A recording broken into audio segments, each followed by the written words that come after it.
Peace. Shalom. Hut. Welcome back to chapter 25 of Balls of Fire, the body without organs.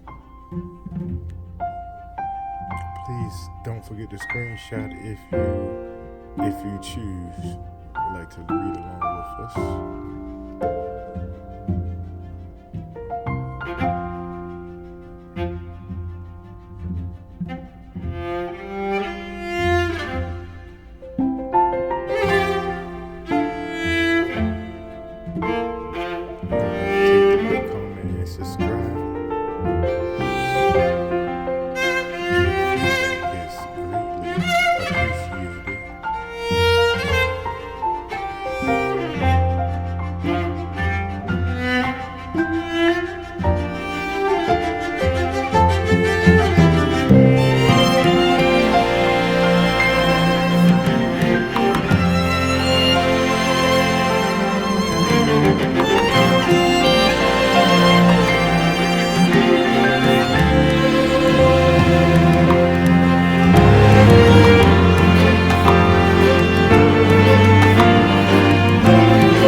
Empty as it is sugar-coated, but of another archetypal and dangerous reality, a reality of which the principles, like dolphins, once have shown their heads, hurry to dive back into the obscurity of the deep. Antonian Artaud, The Theater and Its Double, 1958.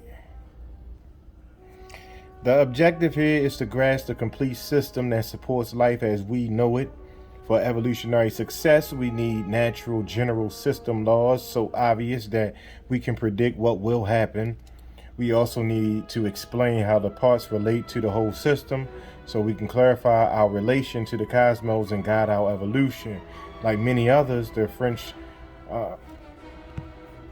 dramatist Antonin Artaud and the French philosophers Gilles Deleuze and Felix Guattari have relational insights into the system that supports the isosthesis interpretation of ancient Egyptian texts. What ancient Egyptian texts are describing is a complete system that functions like the morphogenesis of a complex viral organism composed of only DNA. As James Watson explains, a phage capsid is primarily naked genes, or perhaps what Antonian Artaud called a body without organs. The entire organismal system of these naked viral genes packed in a spherical head depends on the activities of controlling proteins that act on their genes through their folding funnel landscape. To speculate, it may be possible that the macrocosm of our cosmos, stars, planets, animals, and mesocosm of microbes, and the microcosm of particle atoms are simply parts of numerous components of one organismic system. The whole of the system is greater than the sum of its parts because of the system's potential for emergence. If, as ancient Egyptian texts inform, the original viral genome of naked genes houses the C1 protein gene seed of our current cosmos that grew into expanded space with an edge in time, then the viral heart also houses the gene seed of crow protein for a second permissible capacity for existence, a quantum state of being with expanded time and an edge in space. The viral origin is within nature's microbial mesocosm, and it allows a natural cycling because the two capacities for existence model the genetic switch of lambda's two competitive viral proteins that are inextricably linked due to their binding interactions that allow crow protein to fold to its native state on the genome. Microbiology researchers the intuition guide this speculation, which is supported by historical human behavior and the evolution of society. Also, human history maps the ancient glycolysis fermentation pathway using lactose metabolism. This pathway is used by phage lambda for its competing lifestyles of vegetation replication. In a taste of system analysis, Bella Bethany explains the purpose, process, interaction, integration, and emergence are salient markers of understanding systems. In light of the isosthesis, we discovered that the biological purpose of our entire organismal system is to fold to both proteins' native states so the proteins can become biologically active via the circular genetic switch. The problem is that lambda's two viral proteins are adjacent on the genome, so they compete for the same seat on the genome. This problem of competitive interaction is reconciled by a process of lambda's genetic switch, a cycle resulting in two viral lifestyles or protein folding funnel landscapes that operate like the formation/evaporation dynamics of a quantum mechanical black hole connected to its white hole time reverse. From our perspective, lysogeny results in our current macrocosm in human existence, and lysis enables our quantum capacity for a crystallized quasi-hybrid being. The cycling process also involves a CPT violation and an integration or combination relating to hydrogen binding self-assembly, HGT UV irradiation, and lactose transport, the environmental variables necessary for the genetic switch.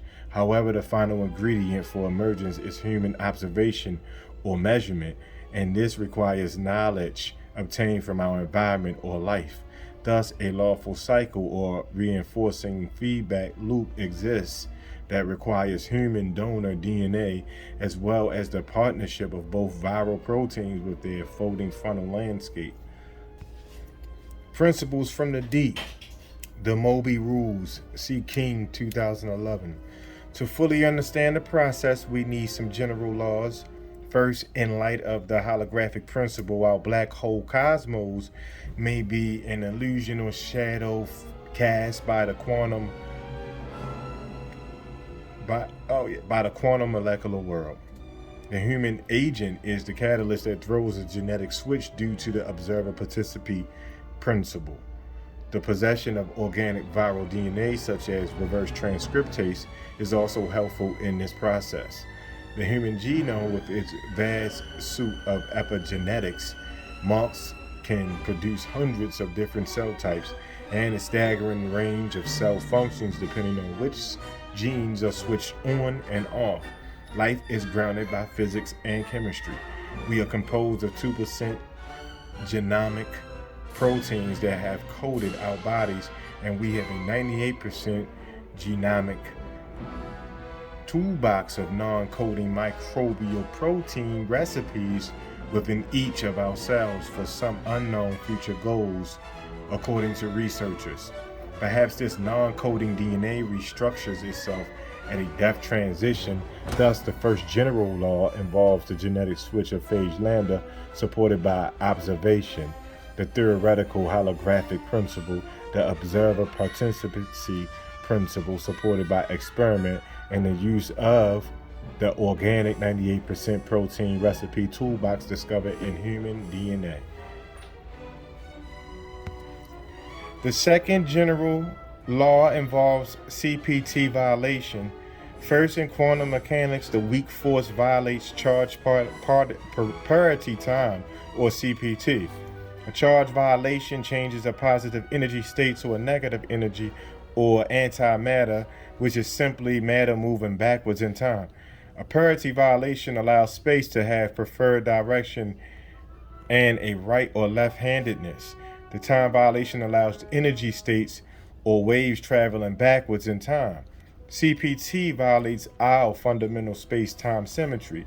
Now, a parity violation also turns an object into a mirror reflection and rotates it 180 degrees about the axis perpendicular to the mirror or upside down.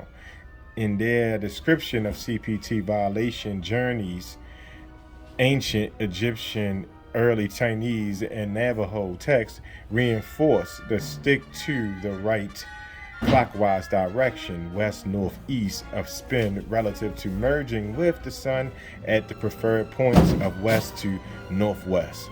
These ECN clockwise or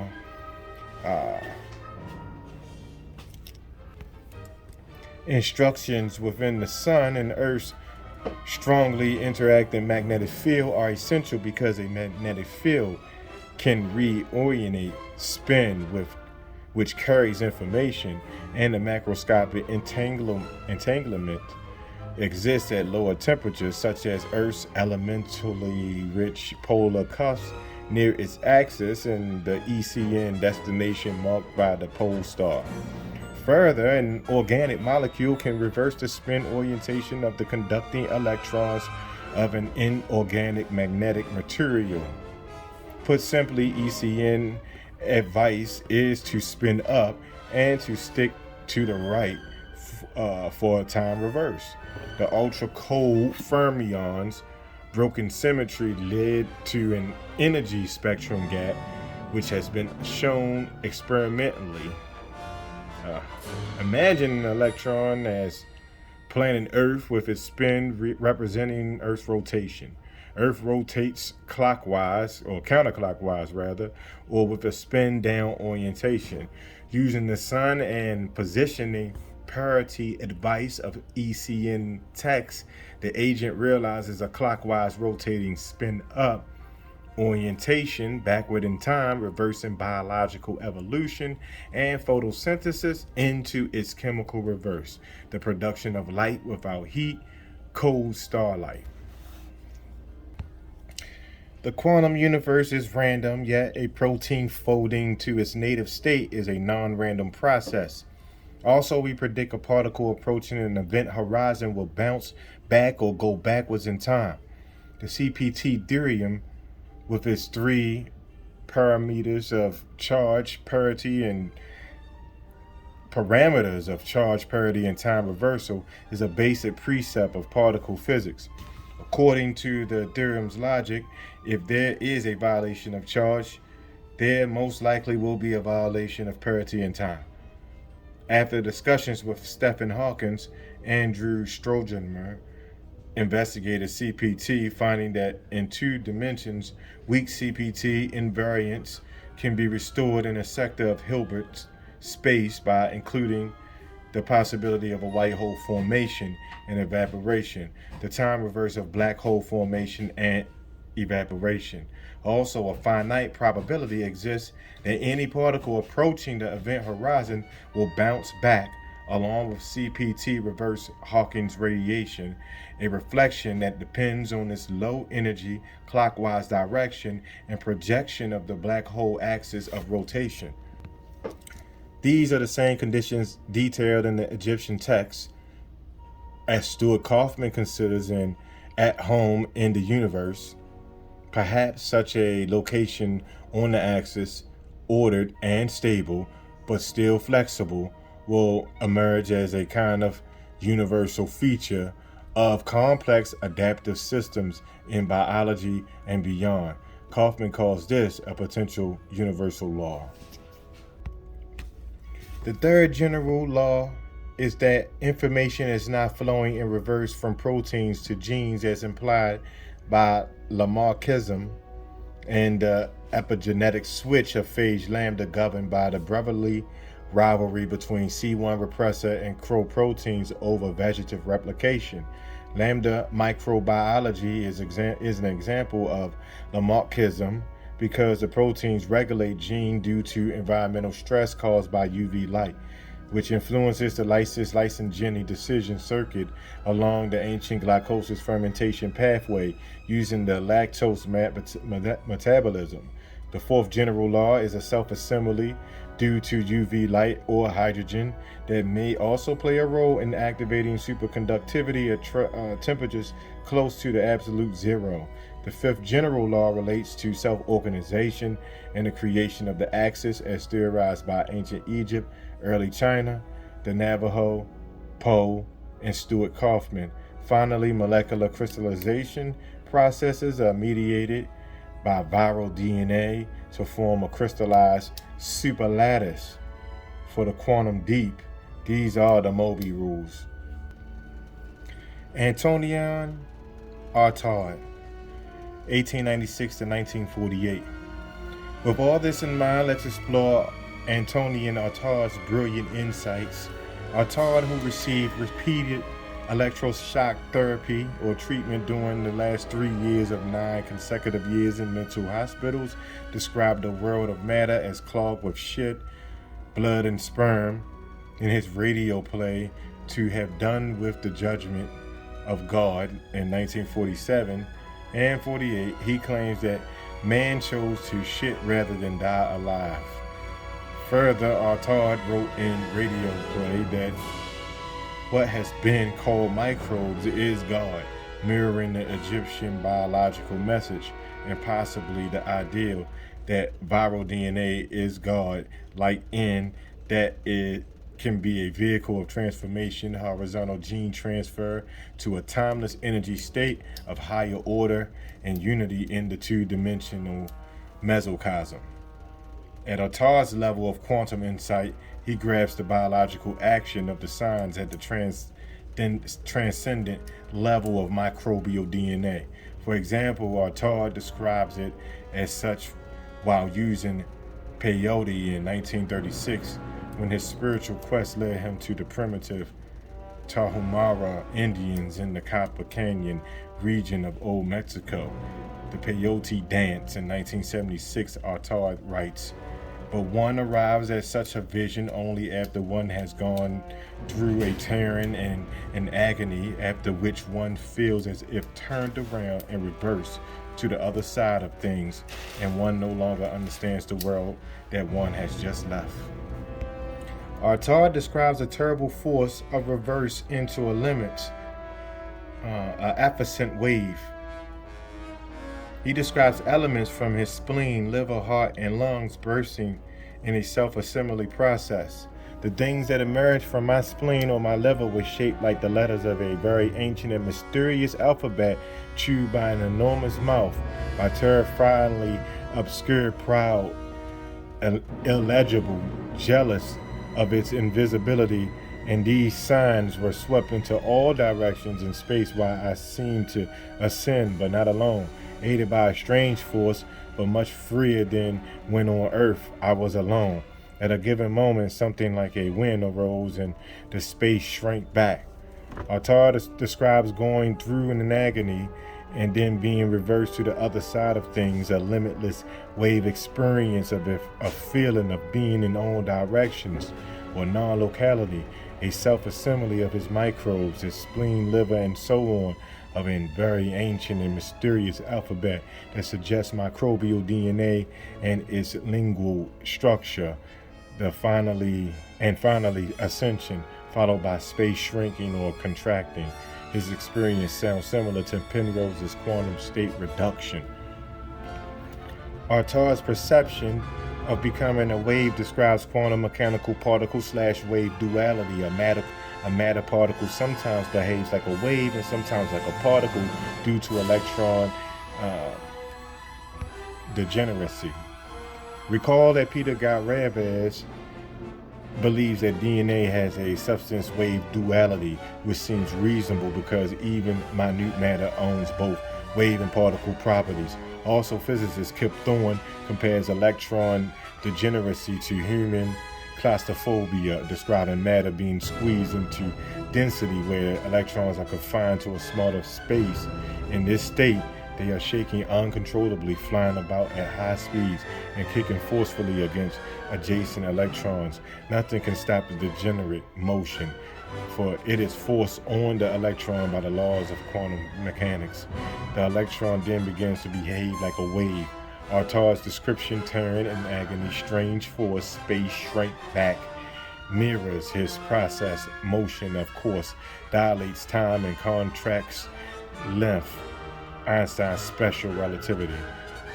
Continuing, Artaud explains more of his mental experience on peyote. The fabric of perception opens in a cross and cracks in such a way that one no longer knows whether it is from one's own heart, that is, cross has emerged, or from the heart of the other, who then is no longer the other, any other, but that one, the only source of flames, whose tongue pierces and gathers the taste for the word, when the heart, which was beating like a double, recognizes its generator. This experience of the origin by Artaud may represent a space-time singularity where the time axis and space axis cross. At a singularity, space-time separates, stretching all objects radially and squeezing all objects transversely. However, because lambda protein folding funnels of C1 and Crow protein exhibit the dynamics of a quantum mechanical black hole, C1 connected to its white hole time reverse Crow, Artaud's quantum insight may also be describing a site-specific recombination process responsible for the integration and excision of bacteriophage genomes into and out of their bacteria host chromosomes. This process involves a remarkable genetic cross, a cruciform branch DNA intermediate known as the Halliday junction that forms due to strand swapping of DNA. Thus, with the acceleration induced partitioning of space-time and/or Halliday junction exchange, Artaud experiences the cross DNA and source phage lambda on the host chromosome, aka Osiris or Christ on the cross. Artaud has found his origin, his generator, the naked genes of the creative virus, breaking free of its genetic cross of rolling circle replication. In his radio play, Artaud writes that the Terra Humana smash the cross so that the spaces of space can never again meet and cross. The Fire Bears. In the peyote dance, Artaud discovered that the Terra Humana traditions told of a fire-bearing race of men who had three masters or kings that traveled north to the pole star. To the Terra Humana, these three kings are the three sorcerers of the peyote dance, and they wear crowns of mirrors, the triangular Masonic apron, and more triangular designs at the bottom of their knee-length pants. Triangular emphasis suggests phage lambda morphology, and the pole star route is the same as the pharaonic advice in the pyramid and coffin text. In the peyote dance, the Terra Humana dance around a circle with mirrored crosses, two of which mirror the male principle of nature called San Ignacio, and the female principle called San Nicolas, that lie dormant in the circle's holes. Artaud explains that this advance into the illness is a voyage, a descent in order to re-emerge into the daylight. Similarly, in ancient Egyptian texts, the female and male principle Isis and Osiris lie dormant on the host chromosome. The point is that in 1936, the Terra Humana, who do not respect civilized humans, were still practicing biosemiotic rites similar to ancient Egyptian ceremonies. Living in the Sierra Madre Mountains, the Terra Humana are somewhat free of biopower, but they are not free from the influence of their viral DNA. In the peyote dance, Artaud explains how the pre-Renaissance painters of Italy were initiated into a secret science which modern science has not yet completely rediscovered, and this science was also known to the artists of the High Renaissance. Artaud is referring to the paintings of nativity scenes related to the three kings of the Piero della Francesca and Lucas van Leyden, the Fray Angelicos, the Pierre de Cosmos, and Manatigenus. Okay. He also writes that religion took over the science, while the weak masses worship religion instead of the scientific principle.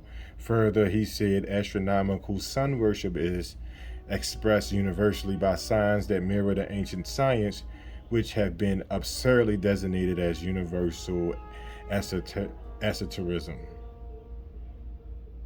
The maroon universal signs are the inserted cross, the swastika, the double cross, the large circle with a dot in the middle, the two opposing triangles, the three dots, the four triangles at the four cardinal points, the 12 signs of the zodiac, etc. Artaud believed that these signs pointed to a high rational science of the mind, and based on the Isis thesis, Artaud was correct. Gilles Deleuze and Felix Guattari, D&G, in A Thousand Plateaus, a book in 1987, philosophers Gilles Deleuze and Felix Guattari, D&G, address Antonin Artaud's claim in last line of his radio play to have done with the judgment of God about the creation of a body without organs. And reads, "For you can tie me up if you wish, but there is nothing more useless than an organ. When you will have made him a body without organs, then you will have delivered him from his automatic reactions and restored him to his true freedom. Then you will teach him again to dance wrong side out, as in the frenzy of dance halls, and this wrong side out will be his real place." Sontag, 1973, page 571. D&G asks, how do you make yourself a body without organs? First, they explain that the creation is connected with an uninterrupted continuum of intensities, a formal multiplicity, and a plane of consistency. In the West, uninhabited by people that must be constructed, D&G determined that an abstract machine must create the consistent plane, and the BWO requires assemblage.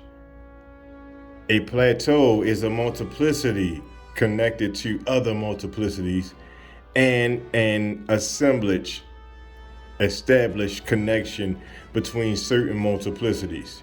Now we are going to try to scientifically imagine their speculative idea in a lawful way.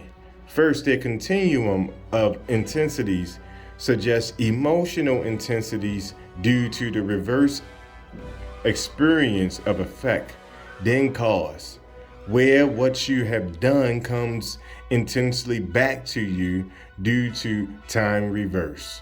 Second, the other elements can be respectively interpreted as quantum entanglement, a horizon or plane, the preferred western direction to the sun, the viral self-assembly. D&G then explained that the organism is the enemy of his quest to create a BWO which swings between two poles or the surfaces that stratify it and the plane that sets it free. So the process can be botched. There are, in fact, several ways of botching the BWO. Either one fails to produce it or one produces it more or less, but nothing is produced on it. Intensities do not pass or are blocked. This is because the BWO is always swinging between the surface that stratifies it and the plane that sets it free. If you free it with too violent an action, if you blow apart the strata without taking precautions, then instead of drawing the plane, you will be killed, plunged into a black hole, or even dragged towards catastrophe. D&G's black hole fate is similar to the Egyptian agenda of the deceased person without knowledge, who activates nothing and is gravitationally dragged into molecular degradation in the black hole energy landscape funnel. This is the necessary non-native process designed for the vulgar masses. So you can fail to produce the BWO or the quasi-hybrid being by maintaining casual action or cause to effect. Despite some vagueness here, D and G identify block intensities, implying cause to effect, a slippery plane, a black hole dragging that can botch the creation process. Translated, intensities relate to emotional experiences backward in time from effect to cause. In other words, as time reverses, the individual who causes or who has caused certain events now feels the intense effect of his or her action coming back because of the violation of time. Put simply, if intensities are blocked, no BWO and no CPT violation will occur. Regarding the slippery plane and dragging black hole, this translates into the outer horizon of a rotating gravitational black hole or a funnel protein landscape. Both are similarly inclined planes. In physics, a tilted surface or inclined plane slides an entity down the plane because the force is unbalanced. However, two forces are active on the entity: the gravitational force pulling downward and the normal force pushing in a direction perpendicular to the surface. On a horizontal surface, the normal perpendicular force goes upward, yet on an inclined plane, the surface is tilted, but the normal force is still directed perpendicular to the surface. So on a slope, the normal force would not point upward as on a horizontal surface, but rather perpendicular to the sloped surface. If you were on the slope of a black hole, the perpendicular upward force would point to the axis of the hole, exactly where you want to be. Typically, the normal force is provided by electromagnetism. Recall that Roger Bacon emphasized the importance of the perpendicular relative to a multiplicity of production of species of lights in the first part of the air, contiguous to the second part, and so on. The generation multiplying according to the dimensions of the air. Bacon emphasized the perpendicular passage of a species on a transparent interface versus the easier oblique passage, as well as the images produced by the reflection and refraction of light on a mirror surface. These dynamics relate to the inner axial horizon of a curved black hole acting like a holographic mirror. Bacon argued that the generation can occur along straight, reflected, refracted, twisting, and accidental lines.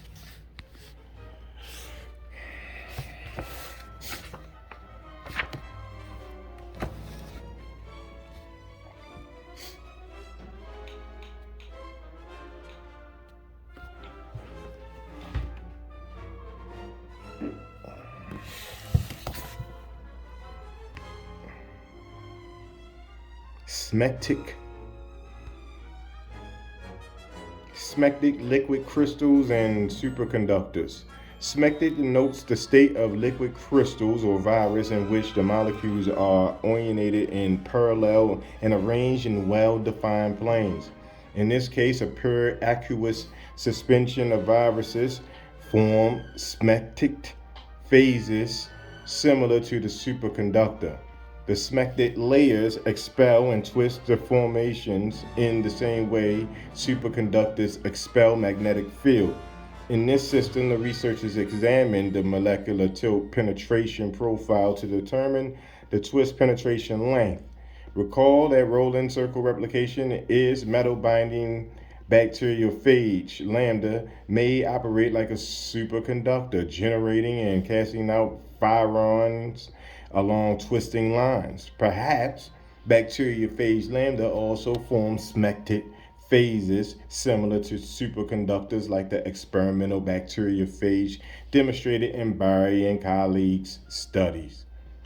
In addition, D&G's advice about creating a BWO by tipping or tilting the assemblage may also be relative. This is how it should be done. Lodge yourself on a stratum, experiment with the opportunities it offers. Find an advantageous place on it.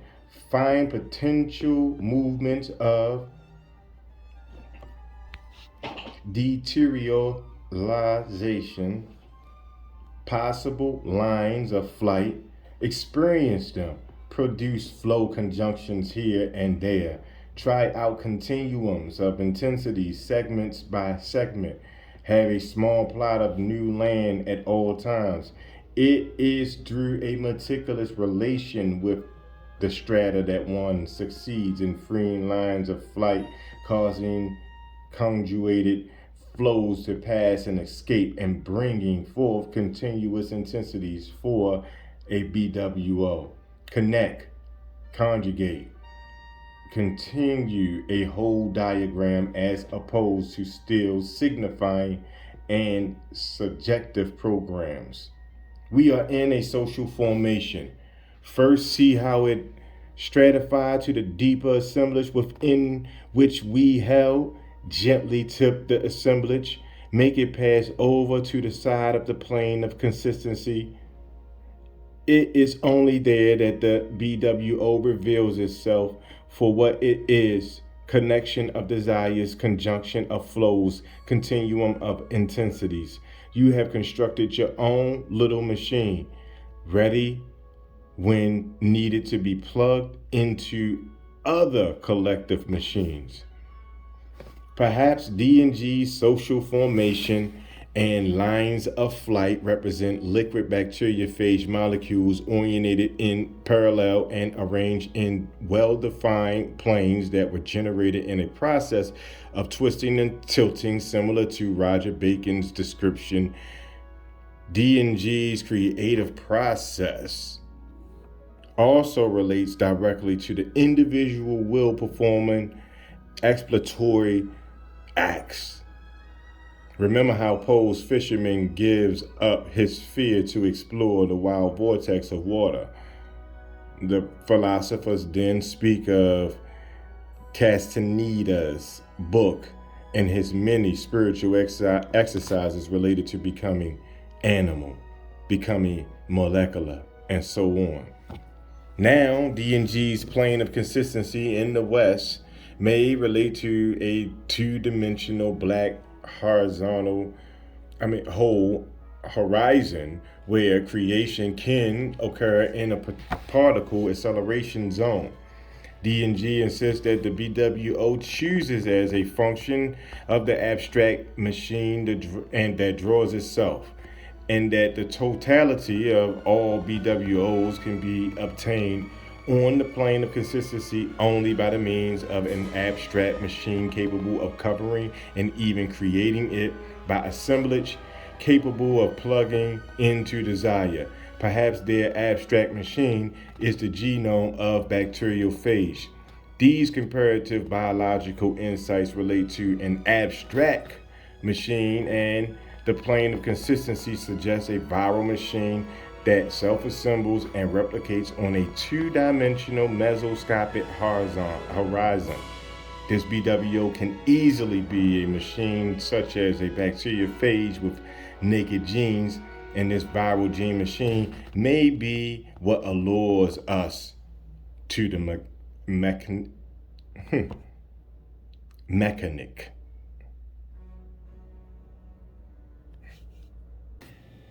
Allure of the mechanic. Our avid interest in understanding our brain architecture prompts scientists to map neural circuits at the mesoscopic scale using viral vectors. Scientists also try to understand intentionality by designing machine intelligence through the use of nonlinear mesoscopic brain dynamics. Consider this proposition.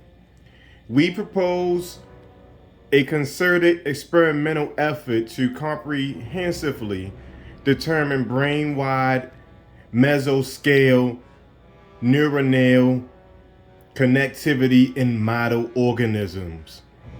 Our proposal is to employ existing neuroanatomical methods, including tracer injection and viral gene transfer, which have been sufficiently well established and are approximately or appropriately scalable for deployment at this level. And so the mesoscopic physics, chemistry, and molecular biology are exploring novel physical phenomena in the mesoscopic range of 100 to 1,000 nanometers, sizes ranging from a typical virus to a typical bacterium. Yet because mesoscopic physics deals with metal or semiconducting material, it has a close connection to the fields of nanofabrication and nanotechnology. However, the bacteriophage with its metal binding proteins is the virus with the most mechanic allure. To begin, explain the meaning of the mechanic forms in our culture. John Johnston in 2008 draws on science, the philosophy of D&G, and mechanic life processes. As a professor of English and comparative literature at Emory University in Atlanta, Johnston presents a clear history of cybernetics, artificial life, and artificial intelligence. In his introduction, Johnston defines mechanic life as a new kind of luminal machine associated with life and behaviors of living entities, but not fully alive. Mechanic life mirrors purposeful action like the behavior of organic life, but it also suggests an artificial form of life not quite accountable to the organic biological domain. Johnston explains that many human creations, such as machines and smart systems, display a complex order similar to simple organisms. However, no conscience exists on a definition of life. Yet, biologists do agree that two processes are necessary: a metabolism, extracting energy from the environment, and reproduction for hereditary survival. Johnston believes we are entering a new era of nature and technology, and luminal machines are alluring. He mentions the wide-held assumption that life somehow emerged from non-living matter, and he asks, and what about luminal instances like viruses, which only live in a state of parasitic dependency on host organisms, but nonetheless replicate, mutate, and evolve, and thus fall under the seemingly iron law of natural selection? Johnston also discusses the original thought of D&G and Manuel DeLanda about the potential of non-organic life and the mechanic phylum. All forms of non-organic life are included in the self-organization of matter because the mechanic phylum is the physical and conceptual space. Whereas crossovers and exchanges erode the clear and fixed distinctions between the two. In a further extension of this body of work, I suggest that this realm is the site of a becoming mechanic, fully explicable as neither a natural evolutionary process nor a human process of construction. Rather, it is a process of dynamic self assembly and organization in new types of assemblage that draw both the human and natural into interactions and relays among multiplicities of material, historical, and evolutionary forces. In this new space of mechanic becomings and increasingly self-determined and self-generating technology, thus continues natural evolution by other means. Perhaps the new space of mechanic becomings is the quantum mesoscopic domain, where viral self-assembly and DNA organization occur. Johnston, D&G, and DeLanda can envision crossovers and exchanges, that is, horizontal gene transfer between the human and the natural, as an evolutionary option. Again, the idea of becoming mechanic may be alluring because of the influence of the viral genome. Viral DNA is mechanic, and it seems to be the inspiration for our ideas about mechanic life. Phage lambda with its metal binding proteins is mechanic. And we seem to be listening to the message of a life and AI from our viral chromosomal apparatus that encourages us to remake ourselves into quantum machines as an evolutionary option. Our behavior suggests that we envision a luminal machine in the image and likeness of a luminal virus, a sign that our viral chromosomal apparatus is influencing us. Technocrats imagine this material creation as functioning within a new environment with a new range of nanovariables to exploit the microcosm. They advocate the emulation of the human brain so we can upload our brains into the machine. This may cause death or metal entrapment of consciousness or DNA in a machine, depending on how it is accomplished. However, it seems doubtful that a self-replicating machine can die and self-organize into a crystallized creation in a mesoscopic environment ruled by quantum mechanical laws that require human measurement or a participatory value judgment. Perhaps a machine can function like the internet with human input, but it cannot merge with a quantum life form such as the bacteriophage in a new hybrid form in the quantum niche via natural laws. Or can it? In At Home in the Universe, Stuart Kaufman states that technological evolution may be governed by laws similar to those governing prebiotic chemical evolution and adaptive coevolution. Still, Johnston assures us that man is not an automaton because he has free will. I believe it also lies at the heart of the most extraordinary of human abilities, creative thinking. Great ideas are not pulled out of the air, they are pulled out of the quantum multiverse. In a sense, our minds have recaptured the same process of quantum evolution that I believe propelled life through its origin billions of years ago and drove the evolution of living organisms towards increasing complexities.